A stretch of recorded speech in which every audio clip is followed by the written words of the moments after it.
you, Professor Leonardo. I came straight from the airport, trying to stay awake, but I prepared a 15 minutes remark to find out that the limit is 7 or 8 minutes. So I'll try to cut it short, and if it seems that incomprehensive or the flow is different, that's the reason. But at any rate, I am Karim Abdian, and I am from a minority in Iran, Ahwazi Arab minority.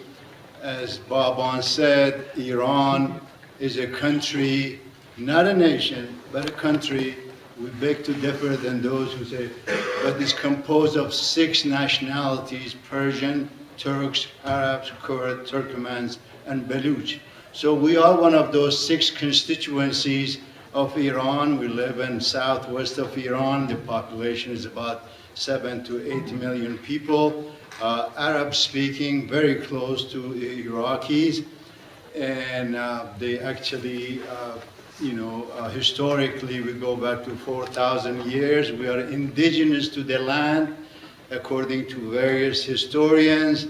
And in 1948, in the Erzurum II, we were tossed back from the Iraqi Ottoman under Iranian occupation. And since 1925, especially, we are being under the subjugation of the Iranian state. So, yes, we are subjected to the cultural genocide, ethnic cleansing, and socioeconomic subjugation by the Iranian state. We are told the solution for oppressed people is the right to self-determination. But let's see how, and if I get a chance to show you that we, in fact, are a nation and we are entitled to right of self-determination, but can we attain it? Let's look at the so-called international community, the UN and the keepers of the world order. What do they say? In UN literature, right to self-determination is defined as the right of a particular group of people to freely determine and control their political, economic, and social and cultural destinies. Article 2 of the UN Resolution 1514, 1960 states that, quote, all peoples have the right to self-determination by virtue of economic, social, and cultural development, end of the quote. In all subsequent UN and regional organization resolution and literature, the word peoples is repeated over and over as the supposed possessor or receiver of the self-determination. All UN covenants, such as International Covenant on Economic, Social, and Cultural Rights, the UN Civil and Political Rights of 66, the General Assembly Resolution of 1970, the Helsinki Final Act of 1975, and the Charter of Organization for Security and Cooperation in Europe, adopted in Paris in 1994, all refer to people entitled to self-determination without defining who constitute people. And sometimes with vague, conflicting, and even contradictory explanation as to the definition. I guess, and this is what some deliberately call creative ambiguity. In other words, the UN tells you something here, but tells you something here, something else here. So they try to deliberately be ambiguous, okay? In a report by UN expert during the UN conference in 1998, this is what the closest the UN came to define self-determination in Barcelona.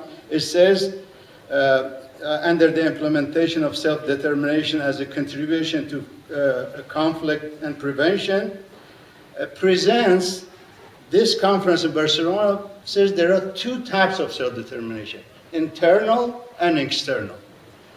Okay, internal, I have brought all the international law as to this, but I'm not going to read it. But simply internal, they say, well, you could have autonomy, self-rule, federalism, or confederalism. That's the extent of it. However, you can have external self-determination, independence, but it's not allowed. Okay? They say, first of all, you have to determine who are you. Are you a people? Are you an ethnic group? Are you a minority? Are you indigenous people? And these are different. UNESCO in 1989 tried to come up with that definition, right? I'm not going to read it, but there are 7 common historical tradition, racial or ethnic identity, cultural hegemony, linguistic unity, religious or ideological affinity, territorial connection, and so on. So you have to go and see where do you fall, first of all, as I said, within this UNESCO definition. And again, I have definition for all of you, indigenous, who is ethnic, and so on. I'm not going to read it. But there are so many overlaps and similarities, and that's the additional difficulty. And additionally, the concept of self-determination is problematically rigid regarding shifting borders or secession. Generally, the consent of the state of which a people belong is needed for secession. In other words, we have to go and ask the Islamic Republic of Iran, is our oppressor. Can you grant us self-determination? It's laughable. For example, the Arbitration Commission of the Peace Conference on Yugoslavia states that, quote, "It is well established that whatever the circumstances, the right to self-determination must not involve changes to existing frontier at the time of independence, except where the states concerned agree otherwise." Okay? What are the otherwise?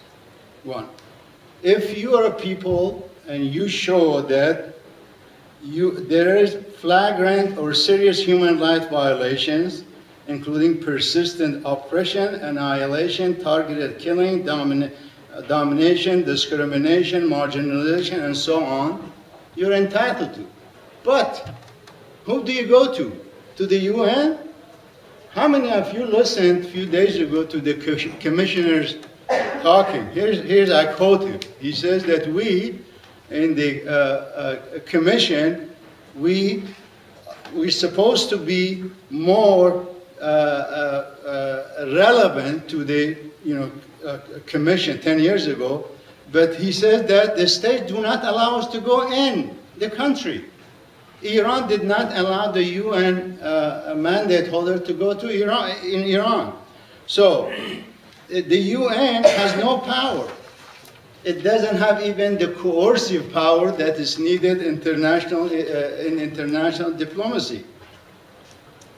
So what I'm getting at is this is what we face. On one hand, we are facing with annihilation, truly, in Iran. The Arab nation of Iran, they diverted our rivers, they changed our name. You used to be called Arabistan, the land of Arabs. As we still have Lorestan, land of the Lords, Kurdistan, land of the Kurds, Baluchistan, only they changed Arabistan because it's land of the Arab. They do not allow us to name our children in Arabic. We cannot speak our own language. We are under pressure. It's called Persianization, Farsization, to forcibly make us Persian. But whom do we go to? The United Nations? I mean, I hate to end with such a pessimistic note, but it is what it is. It's very, as I said, ambiguous. It's meant to be ambiguous. So we are to find out where to go to ask for self-determination. Hopefully, maybe in the discussion we can talk about it more. Thank you.